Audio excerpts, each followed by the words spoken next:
sakit sa puso nun kasi makikita mo, medyo niluluto na nila yung katawan nila sa init, sa ulan. Makikita mo, alam mo pinakamasakit sa akin yung mukhang lolo na matanda na mukhang pagod na pagod na.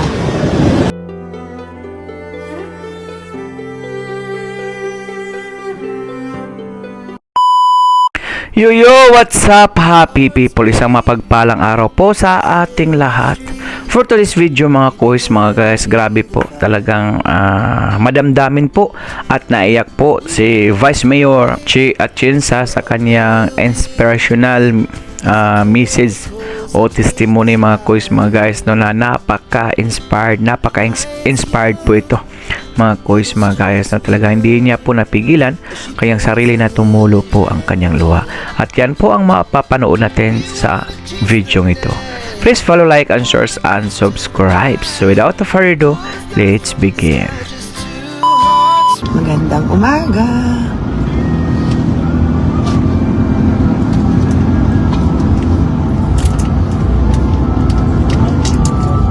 Magandang umaga po. Punta kami ngayon sa isang lugar na maganda. Ayaw po akong kausapin ng mga kasama ko dahil mga tulog pa daw po ang kanilang mga utak. Masyado daw ako seryoso mag-isip, magsalita. Kaya gusto nila mag-YouTube na daw muna. Good morning. Good morning po. Hey, coffee pag may time.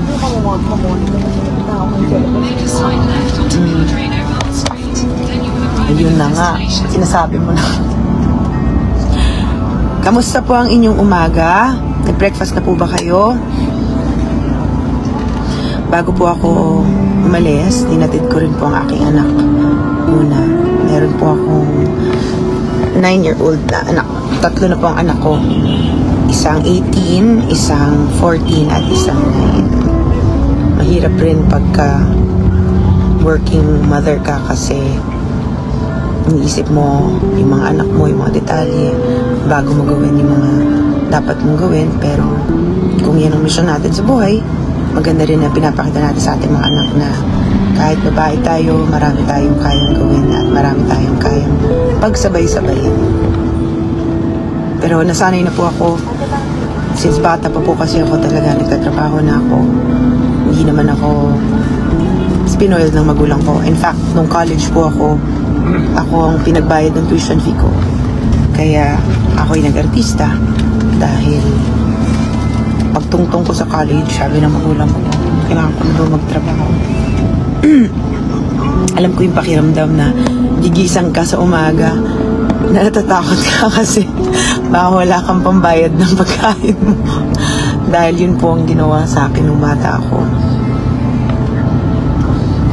Ang pangbayad mo sa transpo, lahat yan, ininda ko po yan. Pero nakita ko, maganda po yung experience ko kasi nakita ko, naintindihan ko yung mga pinagdadaanan ng mga tao na talagang kailangan magtrabaho para mabuhay dahil yun po ang buhay ko since sa college ako. Kaya naman naging masipag rin ako. Pero alam niyo, may isa man akong na-realize sa mga panahon na yun. Ang Panginoon laging nandiyan, nag-iintay lang naman na humingi tayo ng tulong, ng suporta. Kasi sa mga panahon na tayo'y kumikiling sa Kanya, yun ang panahon na mas gumagalaw siya sa buhay natin. Alam niyo po, hindi madali ang buhay sa marami sa mga kapatid natin. Ang takot nila, saan sila kukuha ng pagkain ng kanilang pamilya o para magpaaral ang kanilang mga anak. Kasi kahit na public school, may gastos pa rin eh. Kaya dapat para sa akin yung mga kapatid natin na lumalaban ng patas, dapat yan tinutulungan natin lalo na yung gobyerno, dapat hindi sila pinahihirapan. Kasi ang hindi ko maintindihan, nakikipaglaban na nga ng patas yung mga kababayan natin, pero parang imbis na sila ay in-encourage, mas napahihirapan pa sila. Kaya importante talaga na nakikinig ang gobyerno. Dahil minsan ang hinaing naman ng mga kapatid natin, simple lang eh. Kaya namang mapagbigyan eh. Pero, yun nga, pag hindi nakikinig ang gobyerno, kahit na ano palang iyak natin talaga. Wala mo nangyari. Kape-kape pag may time. Kasi, wait lang po, check ko ha. May nag-message po sa akin. Teka, may nag-message, check ko lang. Sandali lang po, dyan lang kayo. Pwede ba tingnan? Alam. Hindi. Wait lang po, babalik ako. Sorry, bumalik na po ako.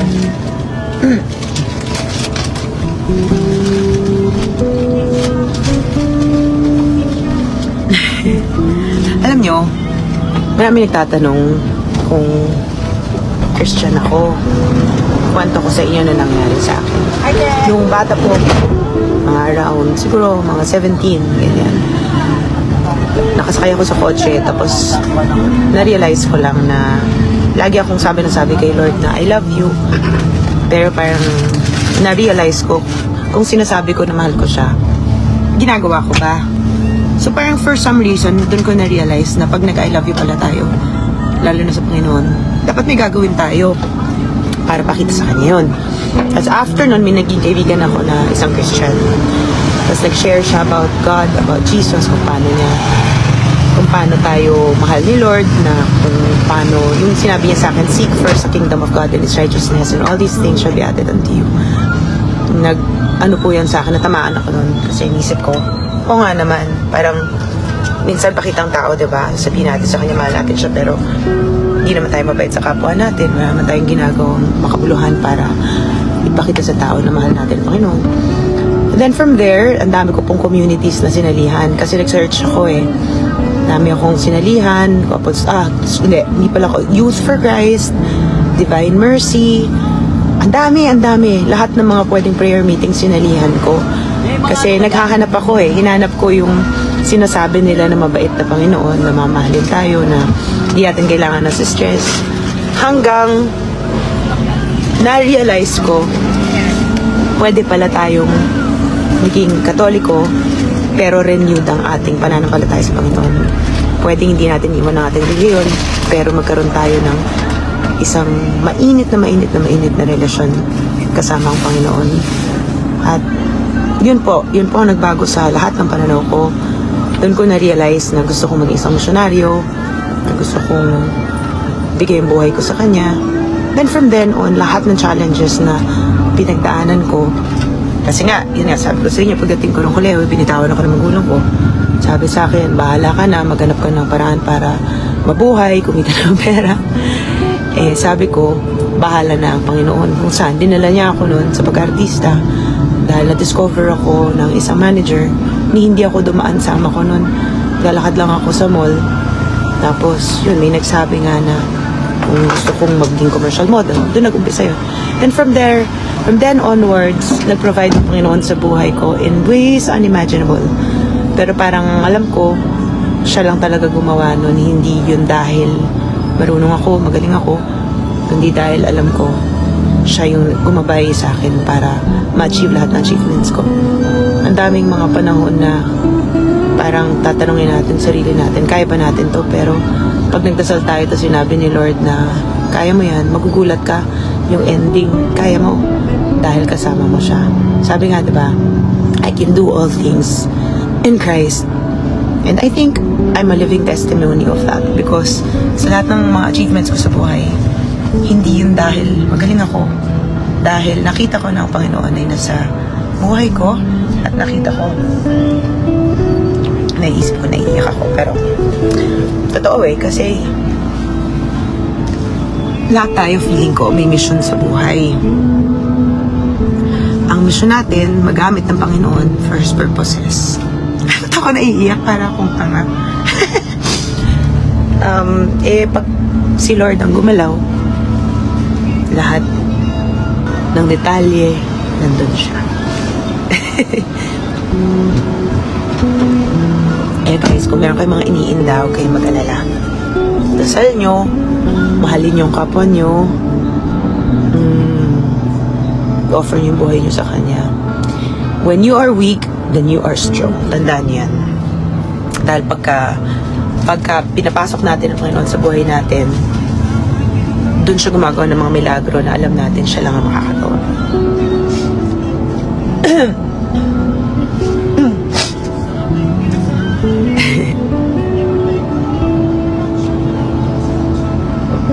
Kamusta po ang inyong umaga? Wow, galing pa kayo from California. Malamig po ba ngayon dyan?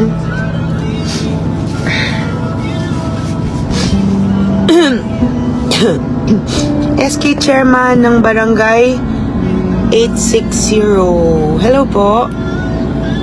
Alam niyo mga SK Chairman, natutuwa ako ngayon. Kasi bata pa lang ako, namulat na talaga ako sa mundo ng politika. Kasi naalala ko no, minsan mga pagkagising ko sa umaga, 5 a.m., 6 a.m., kasama ko mag-breakfast. Lahat ng gustong bumisita sa amin, minsan chairman, minsan taong bayan, lahat. At sanay ako pagdating nila sa bahay, ako inutusan ng magulang ko para lagahan sila o entertain sila. Nakita ko at a young age, nakita ko ang importante, nakikinig tayo sa tao. At na importante, alam natin ano iniinda nila para kung magkaroon nga ng posisyon, kagaya na daddy ko, nagkaroon siya ng posisyon, doon yung mga inayos niya. But going back sa mga SK chairman, dati kasi ang age nila, 15 yata, 15 ang umpisa. So medyo baby pa yung mga SK chairman. Ngayon, mulat na sila. Talagang makikita mo, sabi nga nila, woke ang generation ngayon. Di mo mabobolan, di mo maloloko. Kasi ang mga SK natin talagang matatapang sila at matatalino at may plano. Kaya tuwang-tuwa ako nung nakita ko pag-ikot ko dahil talaga sabi ko itong mga SK chairman ngayon, new breed na may diskarte. Mga future leaders. Parang hindi natin alam ang mga next na mga siguro mayor, presidente, senador, manggagaling sa hanay na yan. Kasi sa murang edad, natututo na silang tumayo sa kanilang mga paa, manindigan. Magandang training ang SK. Kaya bilib ako sa mga SK chairman, SK kagawad na nanonood ngayon. Pagbutihin nyo lang, pero lagi yung tandaan, ilagay nyo ang Panginoon sa plano nyo. Kasi yung plano ng Panginoon pagkasama sa sipag nyo, marami pong maaari tayong ma-achieve dun.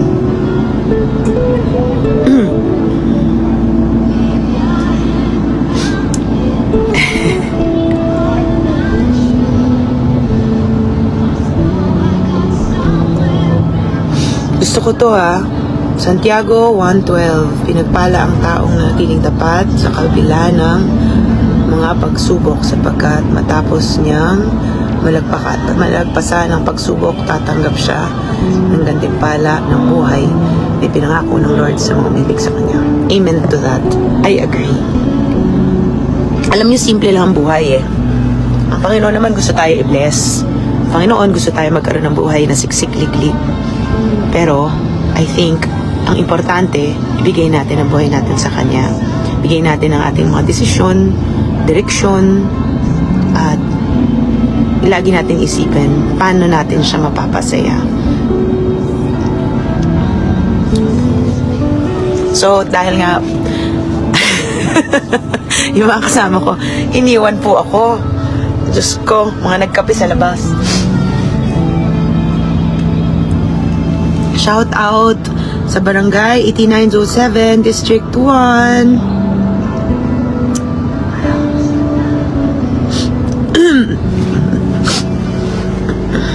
Try nyo, seryoso ako, itry nyo ngayong araw.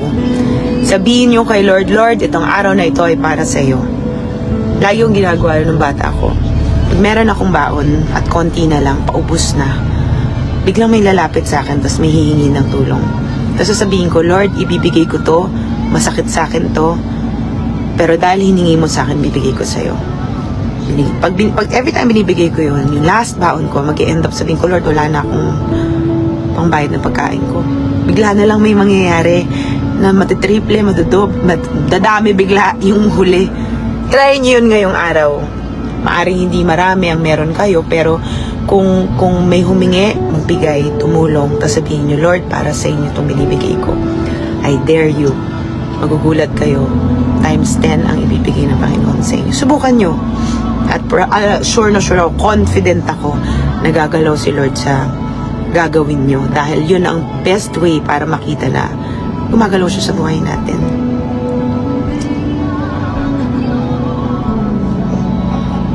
Proverbs 16:3, commit to the Lord whatever you do, and your plans will succeed. Amen. Amen.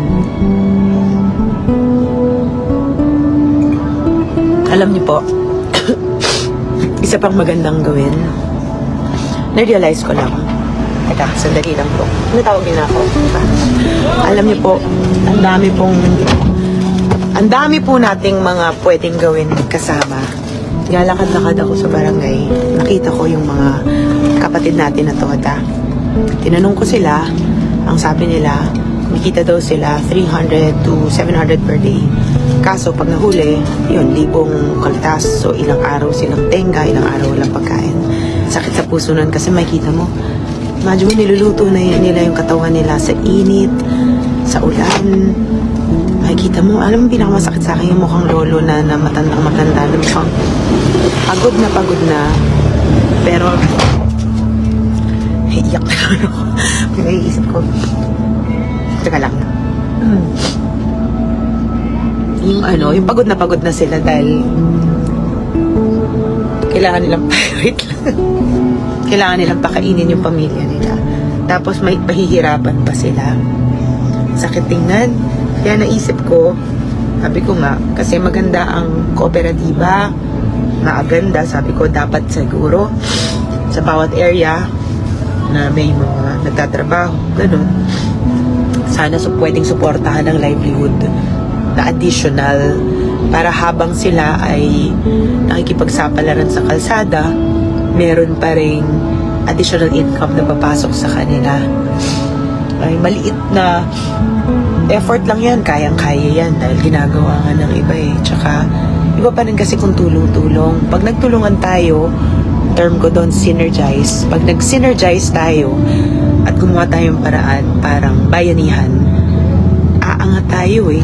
Ang mahirap lang kasi minsan yung mga tao na ayaw pa usbongin o ayaw pa succeed yung mga tao sa paligid.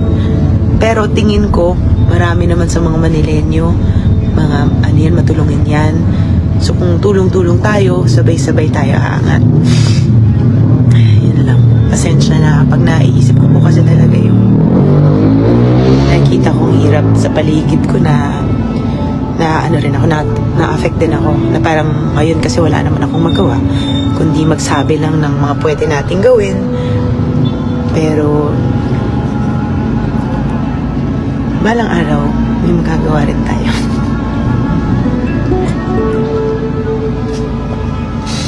Wala po akong social media team. Ako lang po to. As much as possible kasi gusto ko makilala nyo sino ako na hindi ibang taong gagawa.